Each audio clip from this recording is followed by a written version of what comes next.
So what I want to talk to you guys is about fall feeding tools and tricks. And usually we're talking about this in late summer or fall. And it really doesn't matter where you live. You might say, well, David, you're in Illinois. It's different from where I live. And, it's certainly going to be different if you live in Australia, right? But you can still make the same application. You just have to say, this material works great when I have fall, whenever that might be. If you're in the US, it might be a week or two different than me. But if you live in another part of the world, it might be 6 months different. But you can make that adjustment. But what I want to talk to you today are some fall tools and tricks that you can use that are real helpful in the fall. So the first thing, some of my words are missing, but we'll just go with this. So the first thing I want to talk about is, look at this. This picture, it's a video that I'm putting together. And this is a picture that I took out of my video feed of my video that I filmed a couple of days ago. And I made a video, haven't published it yet, but I'm showing you guys how to do an inspection in the fall, because this is a sheet of burlap. I love to buy burlap. I use burlap in beekeeping like I never thought possible. And so if you haven't got acquainted with burlap, I really think you should. I think you're going to like it.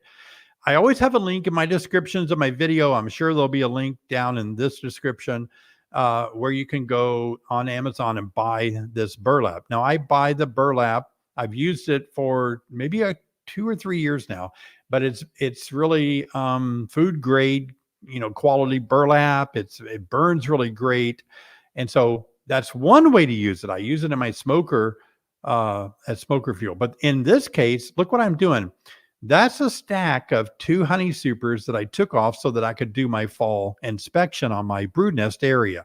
And so I didn't want there to be a robbing frenzy that would start up. So I like to lay a sheet of burlap over my exposed supers. Now, I could put the top on it, but in my case, I had the top upside down supporting the supers.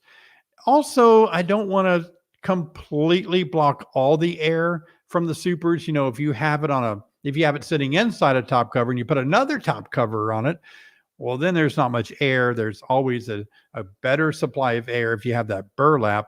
I mean, a little bit better, but I really like the burlap. So that's a trick or a tool that I really encourage you to get into. Also, imagine working this hive, and let's say that's the deep box. You can roll back the burlap to expose 1 or 2 frames without exposing all the other, 8 frames. And even though there's a little bit of air, the bees can breathe through that burlap a little bit better. What we're cutting down on, if robbers were to show up, they would not have access to that honey super that's capped over. So that's what I'm trying to do here, is cover that up with a sheet of burlap. Now, here's another trick, and I can't wait to release this video, because sometimes in autumn, late summer or autumn, when we do our final inspections that we can finally pull off in the fall, what happens is the propolis gets really hard, because sometimes we're inspecting our colonies on days where it's barely 65 degrees, cooler days of fall. And what happens, the propolis really gets harder, and it almost is impossible to separate the boxes. Have you had that problem before? And I've even noticed when I use my J-hook hive tools, the boxes are so heavy, so full of honey, and they're so stuck together that what I'm doing is actually bending. It looks like I'm going to break and snap my J-hook hive tool.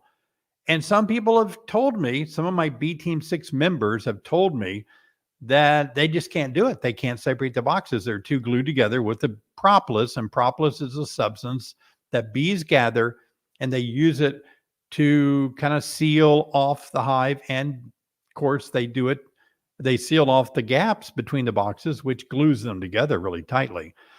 So you'll notice in the picture here, I have one hive tool in the traditional separation spot right at the corner, right? But notice in my other hand, I've got another hive tool. Now, this is the old bicycle trick, getting your tire off your bicycle, off the wheel. So you take, let's see, let me see how that's different. Getting the tire off the wheel of your bicycle. And so what you do is you put the first lever and you pry the tire over the wheel, but it won't come off all the way. So you use the second lever to go into the gap and pry the tire off the wheel. That's what we're doing here. And it works so, I mean, this is like crazy how good this works. A lot of people have followed such a regiment, such a paradigm, such a rule that you can only use one hive tool when you're inspecting a hive. That's not true at all. Take 2 or 3 hive tools with you. When the propolis is hard to get off, don't use just one hive tool, because if you pry the corner up and then you take that out and go over to the next corner, it kind of re-grabs. You know what I mean? So in this case, what I do is I put one at the corner and lift it up, maybe a quarter, half inch or whatever. Then I take a second hive tool, and in that case, I'm prying it toward the other 2 walls that I can see and reach, and it unlocks it. Oh, it's so nice. Make a mental note or make a note with your pencil or something that you got to try this. It is, I can't wait to publish this video. I'm making a whole video on this, and it's so helpful. So that's a good trick in the fall, because remember, the propolis, when it gets cooler, it gets harder and it makes things stick together much more difficult. Now, the next tip, the next thing I want to tell you is you need a lot of smoke in autumn. Late summer or fall, it means that the bees are all home. Usually I know all of you don't have the same scenarios. Some of you are like me and you're in a dearth. Yeah, you have goldenrod and you have chenopod's and ragweed, and you have, goldenrod and nettle, things like that are pretty typical this time of the year. But I'm noticing, I sit there and watch, and I'm not seeing a bunch. I mean, I see it going in, but not a lot is going into the cells of the hive. Maybe it is where you live. But anyway, you're going to reach a point when you may still want to inspect your colony in the fall after you've had a hard freeze to kill all your nectar sources or your flowers. And so if you need to do that final inspection late in the year, when robbing can be a problem, but certainly all the bees are home because they're not foraging, right? The bees are always more cantankerous when the bees are all home. Look at that smoker. It looks like the picture is kind of washed out. No, that's smoke. I bought a new smoker. I've been wanting a top of the line Dadan smoker. The big, all bells and whistles smoker. It cost $80 because, I think I had to pay shipping. You have to buy $200 worth of something to get free shipping. So I didn't want to do that. So I bought the smoker for $80, and that smoker. I'm not putting down my other one. I'm not saying it's a bad smoker, my green one that I use. But this one, wow. I'm telling you, it's worth the money for me, because it's a little bit bigger, and it somehow has a lot more features on it that make it smoke a lot better. Okay, so the next thing that next tip and tool that I want to show you, when you start working your bees, in this case, and you'll see it in the video that'll come out probably Saturday or Sunday. But in this case, as I work the bees, I kept working down smoking. And so what happens is a lot of your bees are in that single bottom deep more than they normally would be, right? Because you keep smoking in there, you keep pushing them down in there. And the ones that are flying back or flying out of your honey supers over there, they're flying and getting in that single deep. Anyway, you get a lot of bees over there. So when you want to go to put your next deep back on, you got a problem. You got tons of bees sitting on the box where the next box is going to crush them. Leave a comment if you've ever struggled with this. Some of you may not have ever gone down to your bottom deep. If you got 2 supers and 2 deeps, you get down to that bottom one. This scenario is it's a struggle. So the way that I handled this, I have my hive tool in my hand. I've got my brush, my bee brush. That's the next thing you need. Bee brush in the fall. You got to brush the bees off of the box, because if you don't, you're going to crush a lot of bees. Now let's talk about crushing bees. Nobody should want to crush bees. Nobody crushes bees on purpose. We don't even like to, kill bees on an alcohol wash to do a mite test. I get it. But what are you going to do? You got to put the hive back together quickly because it's fall. There's robber bees that'll start robbing, and you got to close it up fast. Well, you get your bee brush and your smoker, and you just got to brush and smoke like there's no tomorrow. You really do. They boil up on the sidewall because that's the most space they have to come up and out. And so you just got to keep smoking the wall. You got to keep brushing the bees off of that wall. And then you put your smoker down, but you keep your brush in your hand and your hive tool, because over there where your boxes are, you want to loosen them up. They've sat there long enough during your inspection that the propolis has grabbed a hold of the box it's sitting on. So you got to use your hive tool, pry it up, brush really quickly, and then quickly grab your next deep or super and push it, slide it on to that next box. Now, I'm not saying that it's the end of the world if you kill a few bees, putting that back together. It happens. I mean, it's impossible not to. I've watched a few videos of some people that don't even bother to brush them. They're killing probably 100 to 200 bees just putting boxes back together. And I just don't want to do that. So keep the bee brush handy. If you don't have a bee brush, please buy a bee brush. It's so important. And the next tool, this is a tiny little tool that has a big effect. And it is very useful this time of the year. Mites are growing exponentially. They are just multiplying so fast, the viral destructor. And one of the ways that you can prevent them from growing so fast, especially if your colony is well populated and you don't need a lot of bees right now, because, at least for a week, you can take a pause. You can isolate the queen down in underneath this push-in queen cage. And this push-in queen cage will keep your queen under that cage for about a week, about 5 to 7 days. And by doing this, she's not laying any eggs. That cuts down, if you do it for 7 days, and let's say this time of the year she lays 1,000 eggs a day, that's 7,000 eggs she's not laying. There's 2 mites per cell. That's 14,000 mites that you've prevented from being born or reproducing. And so this is a great way to greatly reduce the number of mites without having to use chemicals and all that. So keep that in mind. I've made a lot of videos. If you go to my YouTube channel and type in David Burns, push-in queen cage or Mite Control or something, you'll see me demonstrate this. I took this screenshot from a video down in my horizontal Langstroth hive. So I demonstrated that. So this is a great tool that you can use. And of course, one of the greatest things that you can use to help your bees in the fall is feeding them, late summer or fall, because you want them to raise bees of winter physiology. I talk about this, and I'm never ashamed of saying this over and over again. I know some of you are new to my channel. Thanks for watching. Please subscribe, give me a thumbs up, click on the bell, all that. Welcome. And some of you are loyal followers of me, and you've seen me talk about this way of feeding bees in the fall that's just unbelievable.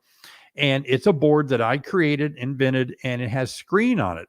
And so a deep box will fit on that board with the top. So that's removed just for visualization, but you can see I'm feeding the bees here with our additives that we sell, which are Amino Bee Booster, Honeybee Healthy, and the protein pollen substitute powder mixed in with it.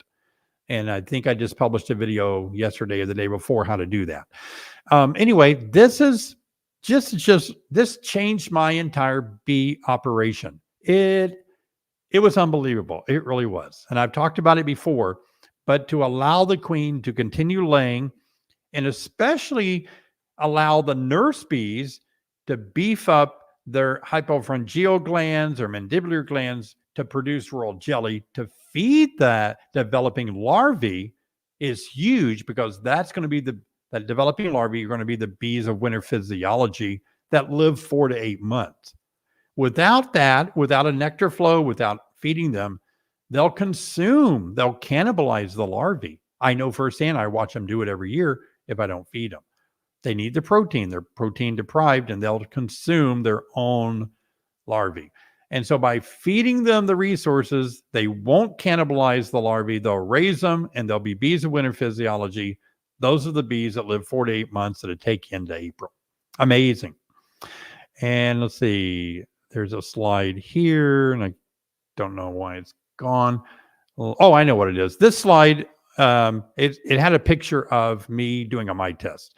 So what you have to do in the fall, you have to control your mites. You don't want to go into winter with a heavy mite load or virus load. We're more concerned about the viruses, but it's the mites that transfer the viruses around. So you got to do a mite test, whether it's going to be a powdered sugar test for you or an alcohol wash, where you actually will alcohol wash 300 bees and take account of how many mites you see, and then divide that, by 3 if you're doing 300. But you'll get a number, and you want to keep your mite level 1 to 2% this time of the year. That's what you want to aim for. If they're higher than 2 mites per 100, then you need to treat, and you need to really start taking aggressive action, because if you don't, the mites are going to outbrood your bees right now. You're going to lose your hive either this winter or early winter or early spring. You don't want to do that. The final thing I want to tell you, a great tip for September, are the robber screens. I've had so many people tell me they've already had robbing, and they've just been shocked about what it's like. Robbing, you identify it with bees flying all around your hive, not just in and out of the entrance. So that's where the robbers are trying to get to. But it's just like a swarm of bees all around a hive. You'll see fighting. Your bees will be fighting other bees at the entrance. You'll see probably dead bees falling out. And sometimes it can be quite noisy. And once you see it, you just know, oh, wow, that's robbing. If it's your bees going in and out nicely, they're just coming and going like they always do. Robbers are all over the place. This robber screen, this is a nice one. And you'll notice it has the openings. They're closed in the picture. At the very top corner, there's a little door you can open. You put these on at night. You can open them up and let your bees go in and out. But notice the screen down by the bottom board. That's where the odor of the hive, the pheromones, are being kind of blown out. And so the robbers are trying to get in through that screen. They don't know how to go up to that opening up there, but your bees do. So those are the things that I think all beekeepers should really be aware of now that we're into late summer and almost fall. Fall is 2 weeks away, just short of 2 weeks, and man, it's happening fast. And so we have to be on high alert this time of the year, because here's the deal. We've worked so hard, haven't we, to get our bees to this point. We've spent a lot of money to get our bees to this point. We've invested a lot of energy, right? A lot of worrying, fretting, a lot of reading, watching a lot of YouTube videos. I don't know what you've done to educate yourself, but don't throw it all away by letting your guard down and letting some of these important things not be taken care of. So please watch this video again. If you didn't catch it all, you can always replay it. What were those points again? Replay them, watch it again, go out there, cowboy up, and do your fall inspections.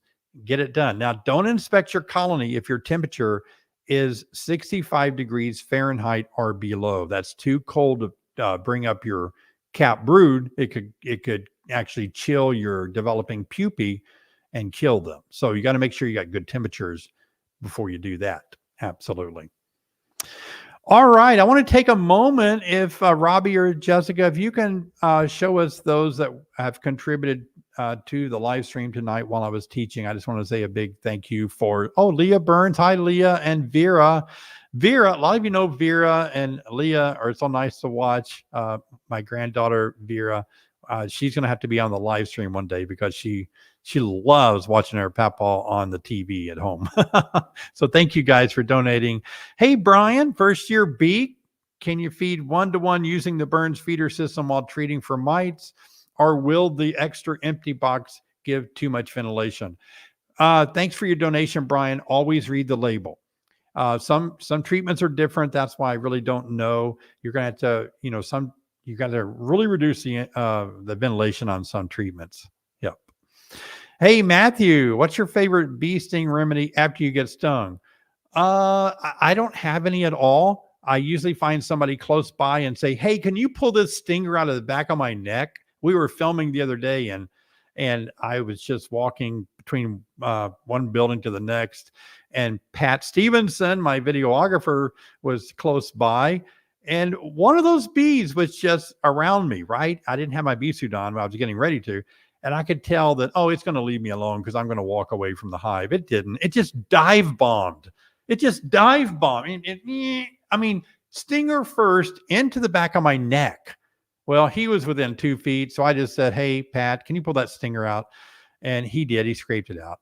And so I don't usually have to use any remedies. I'm not allergic to being stung, no local reaction. I get a little bump like a mosquito bite or something. But yeah, that's me. All right. What are any other donations that we need to pop up there that I can say thank you to? All right. Jessica says no. Okay. If you want to donate to the live stream tonight, it is a big help. We use your money to help us support the live stream. Our internet is expensive. We like to give away items. So it's always great if you can support the cause. We appreciate that. You don't have to get your question answered, but it is a big help. And if you don't want to donate on YouTube here, you can always go to our website, honeybeesonline.com, and you can donate on our website as well. All right, let's go ahead and answer some beekeeping questions tonight. Gavin, good evening from New York. I like New York. Yeah, it's a beautiful country. Any reason why my bees are going absolutely nuts for water? Only been mid 70s. Okay. Bees oftentimes will gather water. This was actually on a master beekeeper test one year. They will go out and gather water, and they will actually use it to add it to their stored honey. Sometimes in the hive, believe it or not, the honey gets, way dry for the bees even. It can get 16, 15, 14%. So the bees will gather water to add it to their own stored honey to bring it back up to where it needs to be. That is a possibility if they're not trying to cool things off. Yep. All right.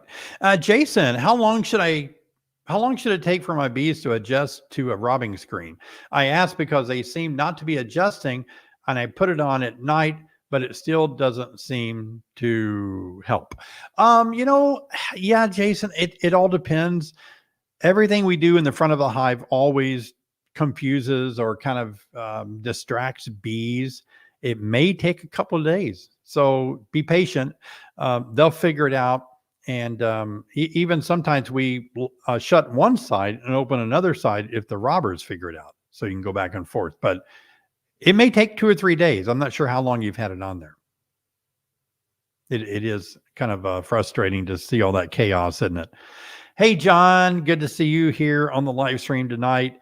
Thank you for your video on the Demarest method for maximum honey. Yeah, did you see me writing backwards, John? Writing backwards really fast on that presentation? If those of you that want to use this technique, I made a video on the Demarest method of swarm control. Just go to my YouTube channel or go to YouTube and type in David Burns Demarest, Demaree, the man's name that came up with it. My one hive produced 193 pounds. Oh my gosh. Unfortunately, 2 days ago, that hive got robbed out, even though I had a Bee Smart guard on it.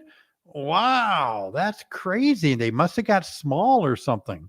Oh, that's too bad, John. Hey, Charlie, good to see you, my friend. Thanks for your super sticker. Super sticker tonight. I appreciate that. David, we harvested some propolis. Oh, really? How do we extract propolis to a usable substance? There's a couple of ways you can do it, John. Maybe more, but 2 that I've done it. I've scraped it up into a Everclear alcohol, put a big ball of it in there, and then you can make a tincture of propolis, or you can make it into a big ball and you can weaken it, with alcohol and kind of brushing on things like the inside of your hive or something. Now, if you want to sell it, most people use a propolis trap. Looks a lot like a queen excluder, but it's not. It's different. You put it at the top of your hive, this propolis trap, and you kind of open up the hive just a little bit so they see daylight. And that daylight bothers the bees. They don't like light in their hive. Just a little bit of daylight. Just crack it a little bit. And then they'll start propolizing the trap. When the trap is completely propolized, take it off, freeze it, until it's, I don't know, a few hours, maybe a day. Take it out of the freezer, put it on some wax paper, twist it, it all falls off, scrape it up, sell it, you're all done. I hope that answers your question. That's the way I do it. Works pretty good. Okay, Chase. Hi, David from Wisconsin. And run 2 deeps in the winter. How many frames of honey should the bees have for winter? If they're low on honey resources, should I freeze them? Should I feed them 2 to 1 instead of 1 to 1? Okay, Chase, very good. That's the traditional old paradigm. If the bees are low on their own stored honey, in Illinois, we need about 60 to 80 pounds of honey in their 2 deeps or in a super above them to make it through winter. You're going to be about the same probably. So you can feed them 2 to 1. That will cause them to be able to dry it out quicker and make it into honey. Here's the deal though. Thanks, Adam. Good to see you, Adam. Thank you. Thanks for the super sticker. If you feed them 2 to 1 and they don't get a chance to dry it out, it crystallizes in your cells and the bees won't use it. I've seen that a lot. So the best thing that I do is I feed them candy boards in the wintertime. So I don't have to worry about them having 80 pounds of honey. I just feed them 4 or 5 pounds of my candy board about every couple of weeks that they'll eat that. But I'm growing bees in the winter. Hey, Chris. Hello, David. I was told by other beekeepers in my area that the dearth here in Pennsylvania was August, but it actually looks like my bees are struggling more now to bring in nectar and pollen. Should I feed? Usually, I see. Usually a dearth. I see what you're saying. So maybe you're thinking August is a dearth, but then maybe there's goldenrod. Maybe something comes up after August. Is that what you're saying? Because sometimes some of my friends in other states have a dearth, and it starts in August, and there's never anything else the bees have. So yeah, if your bees are struggling, if they look like they're not going out and getting nectar or pollen, by all means, I suggest you feed them. Yep. Anytime you don't have honey supers on, you're not trying to put honey in the hive, feed the bees. Feed them. Yeah. Hey, Jonathan. David, I've noticed that the deep boxes are loaded with honey. However, the super took all summer to produce. Could this be a natural sign of potential harsh winter? Oh, you know what, Jonathan? I cannot read the minds of bees, and I would never say no to this because we just don't know, right? I would need more scientific data to know that bees can read something out there based on this summer. I mean, everybody has those theories, right? I used to follow the Farmer's Almanac or the woolly worms. How many of you follow woolly worms? Oh, it's dark or striped and it's going to be this and that. It's never consistent. So I don't know. I don't know on that one, Jonathan. Hey, keep a record though. See if it does happen to be harsh. And then maybe you'll know then. But I can have 2 hives right beside each other and one will do it and one won't. So, hey, Kent, if you use a push-in queen cage 5 to 7 days, will the bees start to build cells thinking they have a failing queen? They should, and I hope they would. But they don't always because she can still pass some pheromones through the cage. So it's probably 50-50, but it's to your advantage to kind of keep an eye on that. Maybe go in there every 3 days and tear them down. Yeah. Yep, it's a good question. I've had it more when I put her in a separate JZ cage. John, how are you? Hello, David. Why do my bees like having more, let me start over again. Why do my bees like having more bee bread over having more honey? Oh, you're doing a great job. Thank you. John, I was looking at a hive in the video that I'm making probably on Saturday. There was so much bee bread. Oh my gosh, I've never seen so much bee bread. But I've noticed sometimes coming out of winter, the bees don't use the bee bread. And most of us feel like the bee bread doesn't last really long. Like we kind of feel the bee bread, after a year is not as good for the bees as it was when it was fresh. That's all I can say. So are they going to really use all that? I'm with you on that. I don't know. It's mind blowing that some of my hives have so much bee bread stored up. Some of them don't have any at all, and some have just 4 or 5 frames in a bottom deep. Thanks, Jonathan, for your super sticker tonight. I appreciate it a lot. Appreciate your donations to the live stream. Anthony, David, will the bee put propolis over the holes on the robbing screens? Oh, I think that's a potential. If they don't like that much exposure, if you don't have anything on it, the whole bottom board's open, they're not going to try to propolize that. Too big of a gap to propolize, but a little screen, they might. I have noticed on my Burns feeder boards that we sell for this time of the year that they will start to sometimes propolize one of the circles. If I don't keep sugar on all holes, they will propolize the screen, and I'll have to take a wire brush and scrape it off. So yeah, like I said, they don't like daylight. They try to make it dark. All right, Draco, when starting a new colony, what would you consider an average amount of time to wait before adding a super? Yes. So when starting a new hive, you don't wait. It's not about the time. It's not about the days or the hours or the weeks or the month. It's all about what the bees are doing. So what you want to look for, I use the 5-7 rule. When 5 to 7 frames in my first box, because you only start bees in a single box at a time, and then you add boxes as they grow. So after 5 to 7 frames are drawn out with wax and bees have resources or brood in them, then I add my second box with my technique of pulling one brood frame out of the bottom deep, put it in the top deep in the middle to bait the bees to go up there. So it's all about what the bees are doing. All right, Mr. Speed 180. Second year beekeeper here. That's good. Got 1 year under your belt and you're still in it. Thank you for sticking it out. I've your online courses. I've learned a lot from them. Question: we have a water softener on our well water. Is that water okay for bees? I think it would be. Yes.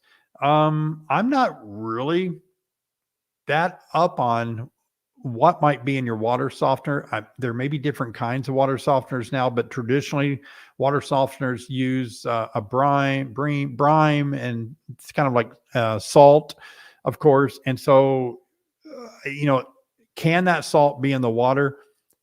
In my opinion, whatever is in that water is not going to hurt bees. No, bees don't live that long. You kind of like, I get amazed that people are so concerned. I mean, we live to be 80 years old, 100 years old, right? So if you're exposed to a toxin all your life for 80 years, you have a propensity for that to have a molecular change, a DNA shift of cancer growth or something. You know what I mean? But bees only live 45 days in the summer and 4 to 8 months in the winter. So they're not getting a lot. I mean, bees aren't going to get high blood pressure from the little bit of salt that's in your well water. Hey, I have well water. I have a softener. I feed my bees right out of the well water. So they do great. All right, Jessica, how are you? Will the bees put 1-to-1 sugar water in their super when you feed them, or just 2-to-1? Yes, they will use 1-to-1. They will, if they want to put any kind of sweet syrup liquid in their super, they'll do it. Absolutely. So the answer, what I do, Jessica, I dedicate a super to feeding, right? So if I have 2 deeps in a super, if I want more honey, I put it on top of the designated super that stays with them their lifetime. Pamela, thank you for your super sticker tonight. Pamela, appreciate it. Thank you so much for your donations tonight. Emmy's World. Hi, David. My question is, I have a few hives that are double deeps. The top deep is completely full of capped honey. If I begin feeding, won't the bees fill up the bottom deep more, taking up more brood space? Okay, let me read that again. Double deeps. The top deep is completely full of capped honey.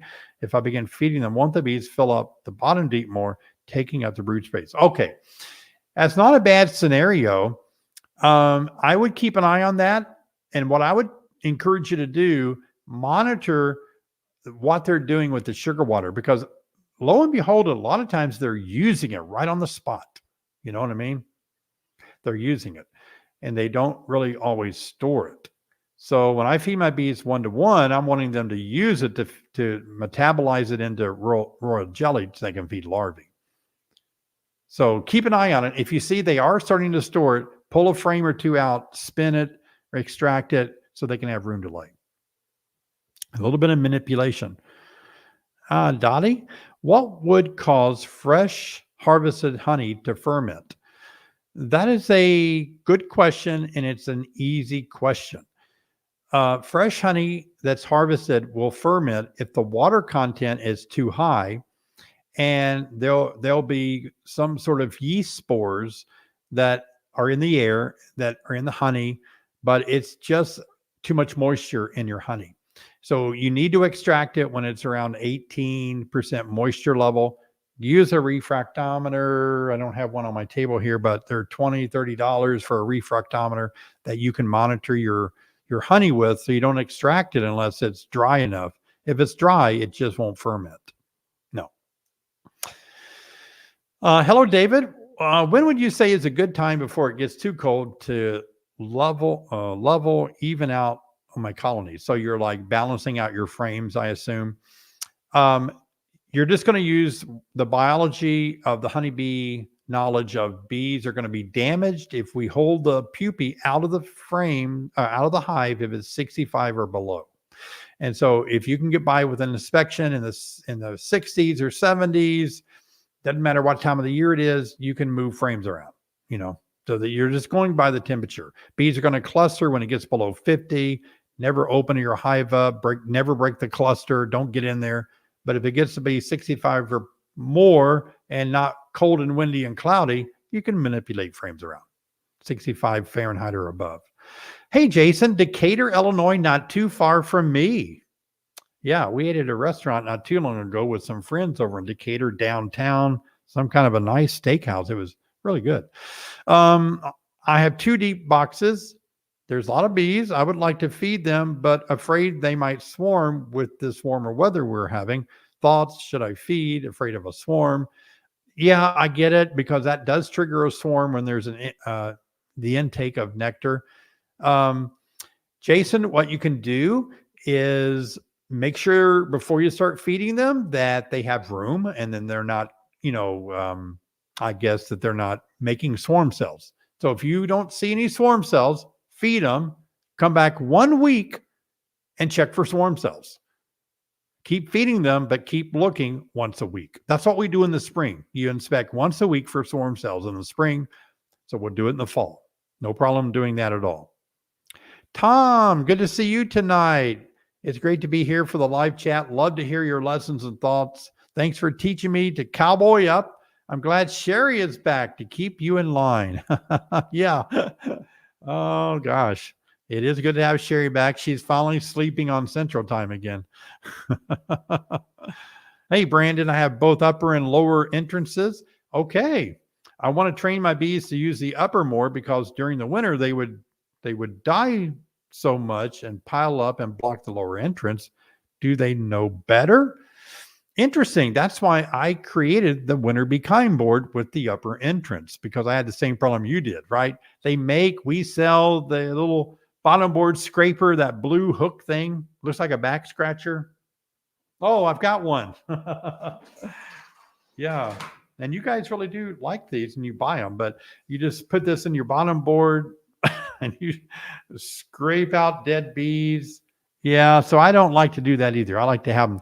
The bees don't want to walk over their dead sisters to get outside the hive. And so I do like that upper winter bee kind entrance. It'd be fine. Hey, Samantha, if bees can make winter bees of physiology that live 4 to 8 months, why don't they make them all year? Oh, that's a good question. They don't need to. Because what kind of an example can I use to demonstrate this? Okay, here's a good example. When I go on a bike ride, I take enough water with me, or actually electrolytes, for that bike ride. If it's a 2-hour bike ride, I got a lot of onboard hydration drinks, right? I probably have close, let's see, 32 ounces, 46 ounces on me for 2 hours. But if I'm going, like I just rode before I went on the air, I rode 15 miles and I only had maybe 10 ounces on me. So I didn't need to store up a lot. So bees don't need to raise bees of winter physiology if they're functioning and working. They don't have a gap coming up in the brood break. That's it. But when they know there is one, they start panicking and they need bees to live a long time. Thank you, Mark, for your super sticker. Appreciate that. Yep. Oh, and bees work themselves to death, flying, and they just go so hard, and they don't go that hard in the winter. Damien, hi, greetings from Northern Ireland. Oh, Ireland. I love Ireland. I think it's great. I've never been there. I would love to be there one day. It's cold here already. Is it okay to move bees in colder weather to a new area? Any advice on feeding? Thanks. Yeah. If you can watch some of my videos, maybe you can make your own winter bee kind board. We have the recipe on our website. It's on the description page of the winter bee kinds. But you can make and feed them a candy board in the winter. Let's see. Moving them. Moving them in the winter works good. It really does. Moving them, you have a chance to shake the cluster free and break it up a little bit. But, there's nothing to forage on. So the foragers aren't going to get lost because they're not going anywhere. And when the flowers bloom again, they reorientate, they'll be fine. Yeah, I'd try to feed them in the wintertime, the whole winter bee kind concept. I can't ship to Ireland, but yeah. Well, thank you so much, Sherry, for your super sticker. And you spell your name the same way my Sherry does. Yeah. EL, thank you for your donation tonight. Your super sticker is so much appreciated. Yeah. Carl first, David, and Pat. Joey says hello.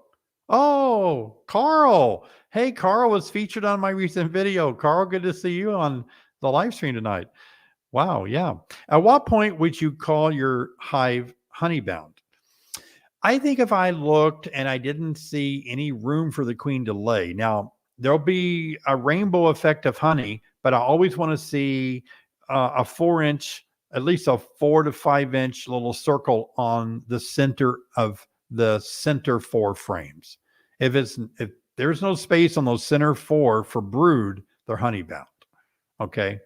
As simple as that. We had a lot of fun making videos, Carl. That was fun. Thanks for coming over. That was a ball, you and Joey. Oh, thank you. Oh, you became a YouTube member. You can always become a YouTube member of my channel, and you can become a Beak Squad ambassador or a Nectar novice and support the channel on a monthly basis. So I appreciate all of you that are becoming YouTube members. Appreciate that a lot.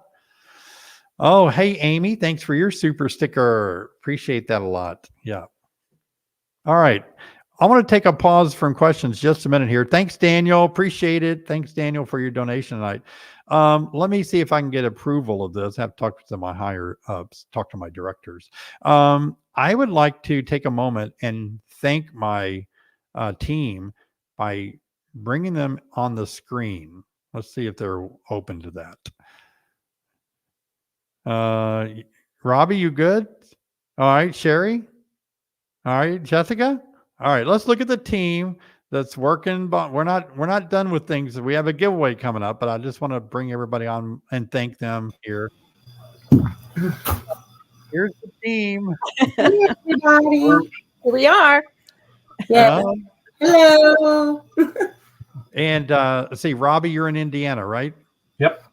Well, whereabouts? You don't have to give Columbus. your Columbus. Okay, Columbus, Indiana. Robbie takes care of like all the. I don't know what you do. What do you do, Robbie? The banners scrolling across the bottom and the giveaways is usually what I stay on. Okay, very good. And we got Jessica. Jessica, what are you doing today behind the scenes? I'm putting up questions and putting up donations and talking to people in the chat from time to time when I get a chance. You're a great hostess. People love to see you chat with them. Sherry, what are you doing there tonight?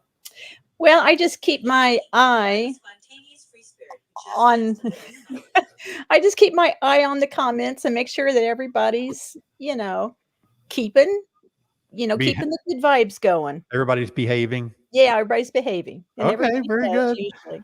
Oh, well, you guys are such a great team. All of you are so great to give up your Thursday night to make this live stream work. And I usually thank you, but I thought it'd be good for everybody to see your face. And Jessica, you're in West Virginia, right?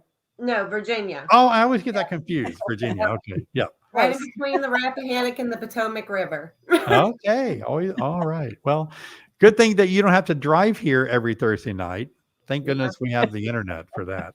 So. Oh, yeah. All right, guys, I'm going to let you go and I'll keep running. You keep running the live stream. Thanks. All right. All right. Well, that's good to meet the team, and we appreciate all they do so much.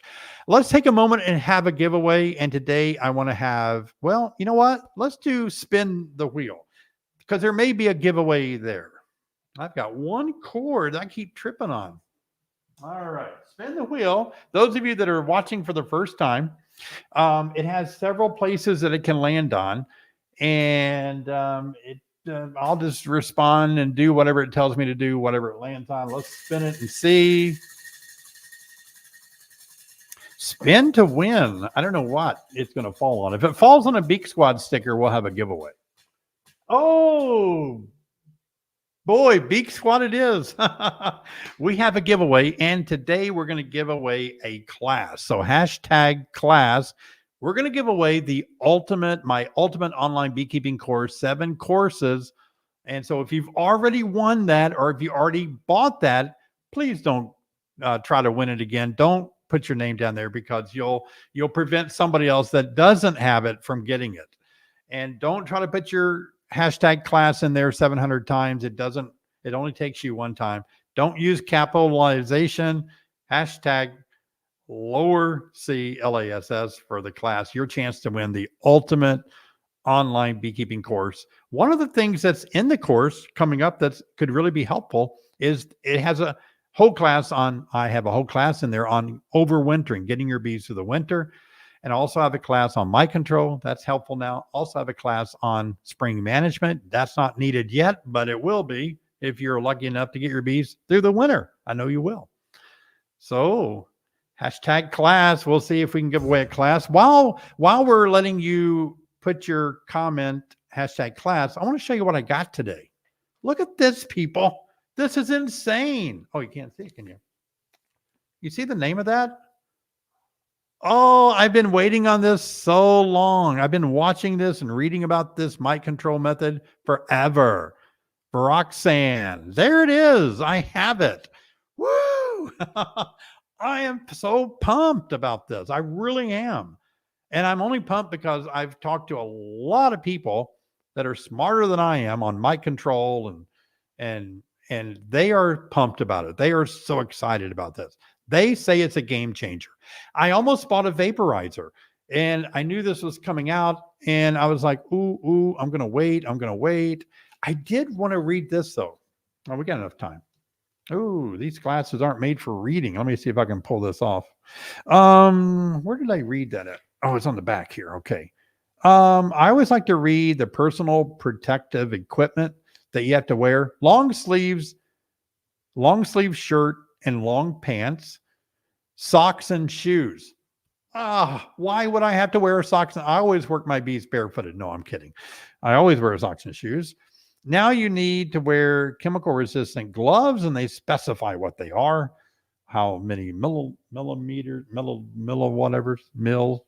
Okay. 14 mil. You got to wear goggles or a face shield. Wow. And you have to wear a minimum of a NIOSH approved particulate filtering face place respirator. So you got to dress up and look like a hazmat dude to work this stuff. Now, I know a lot of beekeepers won't do that, and that's a no-no. We can lose products if we don't obey the label. So I just wanted to introduce what that is. Okay, Robbie, let's go ahead and see who's going to win the ultimate class tonight. All right. Who will win tonight? I think you guys really will enjoy my online beekeeping courses. You watch them at your leisure. Don't have to travel anywhere to take a class. Oh, Dottie, I saw you in the comments. So Dottie, there you go. Way to go, Dottie. And if you really want a class, you didn't get a chance to win tonight, and you got a little extra spending money, maybe you sold all your honey, and now you feel like you want to buy some classes, you can go to honeybeesonline.com and take care of that. You can buy some classes. I wrote an article for Bee Culture. I write for Bee Culture magazine. I think it's the oldest magazine, isn't it? 1800s it started. I started writing for them 2-3 years ago, a monthly column. And I wrote one that had come out in a couple of months, I think November. But I'm excited about that article. It's called, I titled it, Thinking Inside the Box. It's a play on words. You know, we usually think outside the box, thinking inside the box. And I wrote an article on how to use inductive and deductive and inductive reasoning when you're working a hive and how that all works. Gosh, I'm excited. I'm going to really do more about this, this way of helping people have better critical thinking skills.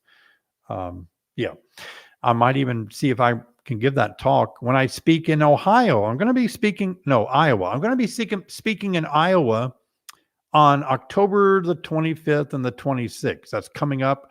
It's the Iowa Honey Producers Association annual meeting. It's the biggest conference and trade show in the Midwest. And a lot of speakers are going to be there besides me, speakers that you've heard of and probably have followed. They're going to be speaking as well. They call us big guest speakers. I'm not big. I'm a slender guy. Don't call me big. All right. So that's cool. Okay. Well, very good. We have a few more minutes. If you want to put in a few more questions here, I'll answer just a few more. Hi, Sherry. Would you be pensive to do your fall harvest if bald-faced hornets are recently present in my yard? Oh, thanks so much, David and Sherry, Lockport, Illinois. Bald-faced hornets, we have a lot of those, don't we, in Illinois? They're not really a bother to me or my bees. I see them. They're snooping around. They're not too bad. You know, if they're really all over your hive, though, it'd be tough for me to go out there and harvest until I found a time when they weren't there. I don't know, maybe later in the day or something. Yeah.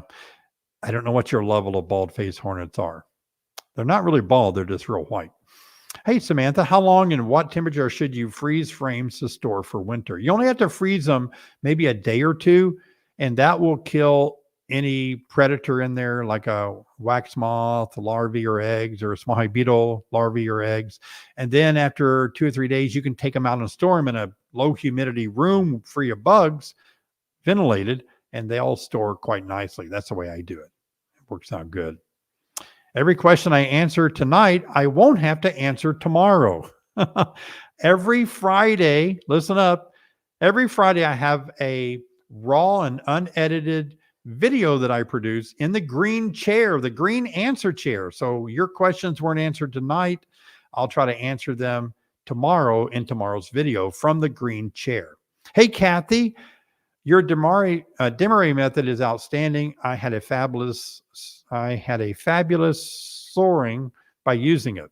The diagram is what made it so clear. Thank you. And I wrote backwards.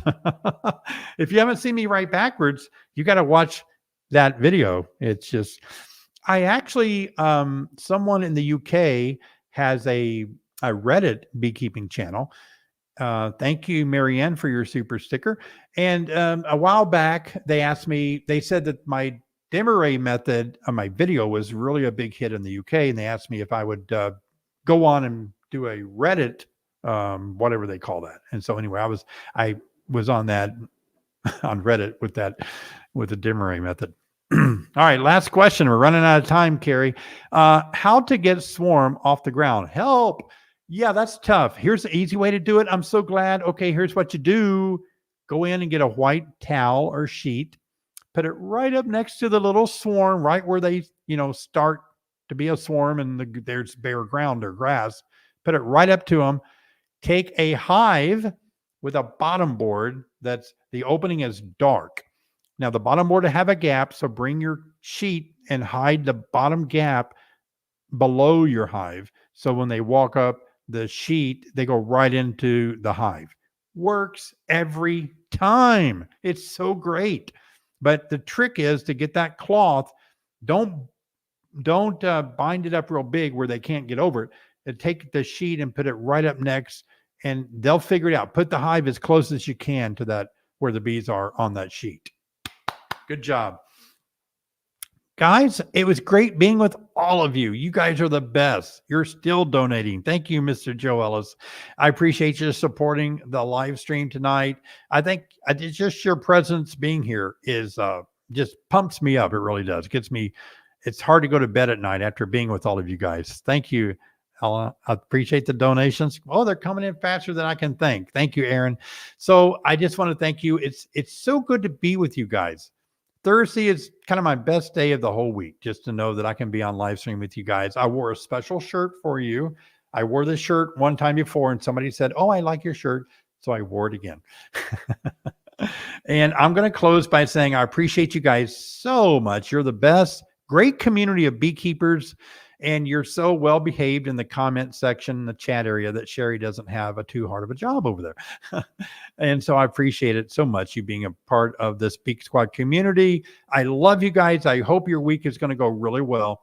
No matter what's happening in your life, remember, I got your back. If we live close, I would love to spend time with you. I really am trying to show you through my videos how much I appreciate you and want to help you in beekeeping. So I have a sincere heart to really help you be a beekeeper. I'm working hard for you. So I'll see you next time. Be sure and watch all my videos and subscribe. Good night, everybody.